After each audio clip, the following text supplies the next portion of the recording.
तुर्की के राष्ट्रपति रजब Tayyip Erdogan बुरी तरह से जी हां, एक लंबे अरसे के बाद बुरी तरह से इजराइल पर भड़के हैं। रजब तैयब एर्दोगान ने कहा कि शर्मनाक घटनाएं कर रहा है इजराइल, बेशर्मी वाले काम कर रहा है इजराइल।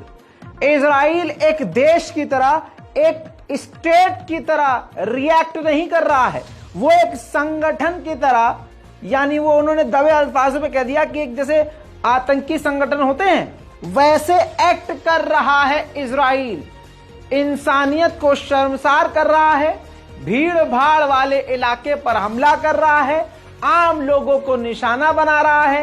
इजराइल जिस रास्ते पर चल रहा है इसके लिए आगे मुसीबत होगी, और अगर इस तरह से करेगा तो मिट जाएगा इजराइल।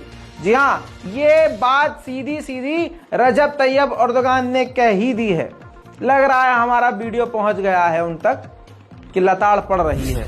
इल्जाम जब ईरान पर लगना शुरू हो गए कि ये जो जंग शुरू हुई है इसके पीछे ईरान का हाथ है, तो पहली बार खुलकर सफाई ईरान के विदेश मंत्री ने दी है। ईरान के विदेश मंत्री ने बोला है कि इसके पीछे 101% सिर्फ और सिर्फ हमास का हाथ है, जो इसकी तैयारी काफी लंबे अरसे से कर रहे थे। वहीं जॉर्डन के किंग ने जबरदस्त तरीके से इजराइल को लताड़ लगा दी है। कह दिया है कि मिडिल ईस्ट में शांति आ ही नहीं सकती जब तक फिलिस्तीनियों का स्टेट घोषित न किया जाए, उनको उनका मुल्क न दिया जाए। दोस्तों, टू स्टेट सॉल्यूशन की आवाज फिर से उठने लगी है। भले ही गू खाने वाली कौम इजराइल को सपोर्ट करे, लेकिन इजराइल का हाल बुरा ही होगा इंशाअल्लाह। आप जानते हैं कि इस जंग में इजराइल के साथ अमेरिका खुलकर है। अमेरिका और इजराइल एक ही सिक्के के दो पहलू हैं। अब अमेरिका के सेनेटर के बयान से समझ लीजिए कि अमेरिका खुद कितना बड़ा आतंकवादी सोच रखने वाला एक देश है। अमेरिका के सेनेटर ने कहा कि ये एक रिलीजियस वॉर है, ये एक धार्मिक जंग है, और हम चाहते हैं कि इजराइल खुलकर जंग लड़े और गाजा की और फिलिस्तीन के जमीन को समतल कर दे, यानी मिटाकर बराबर कर दे, यानी सबका कत्ल कर दे, यानी तमाम इंसानों का वहां से सफाया कर दे। अमेरिका का ये सेनेटर कुत्ता बोल रहा है, देख रहे हैं, अमेरिका का सेनेटर बोल रहा है। अब तुरंत आड़ भक्तों की एक भीड़ फौरन पूजा करने लगी अमेरिका की, क्योंकि उनके मन की बात कर दी है। दोस्तों, अपनी वीडियो के जरिए, अपनी रिपोर्ट के जरिए तमाम नफरत के कुत्तों के झुंड को मैं जवाब देता रहूंगा। रजा ग्राफिक चैनल को हमारे सब्सक्राइब कीजिए और तमाम लोगों तक पहुंचाइए कि इजराइल और फिलिस्तीन गाजा के तमाम ताजा जानकारी के लिए वो हमारे चैनल से जुड़ जाएं। आपको बताना चाहूंगा कि अमेरिकी सेनेटर के इस बयान से हालात और बिगड़ सकते हैं। हद ये हो गई है कि यूके के यानी बर्तानिया के जो विदेश मंत्री हैं वो इजराइल पहुंच गए हैं। मामला देख रहे हैं, कमजोर का कोई साथ नहीं दे रहा, और जो पहले से मजबूत है उसके साथ मजबूत देश सामने आ रहे हैं निकल के। ताजा खबर यह है कि लेबनान के इलाके पर भारतीय वक्त के मुताबिक शाम 5 बजे एक बार फिर से इजराइल ने एयर स्ट्राइक किया है। आर्टिलरी दागी है, तोप दागी है। दोस्तों, मैं पहले ही बता चुका हूं कि लेबनान यानी हिजबुल्लाह और इजराइल के बीच भी जंग छिड़ी हुई है। देखिए वीडियो।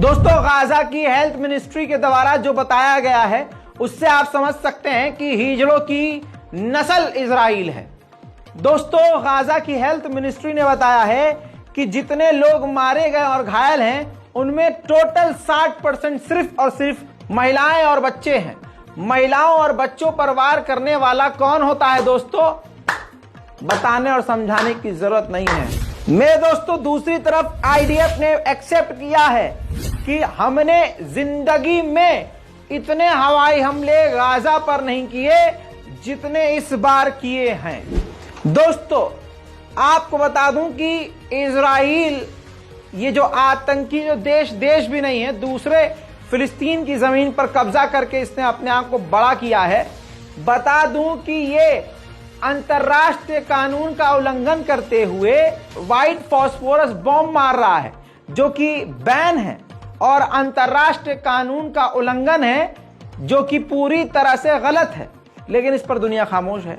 व्हाइट फास्फोरस बम उसने गाजा पर इस्तेमाल किया है, देख लीजिए।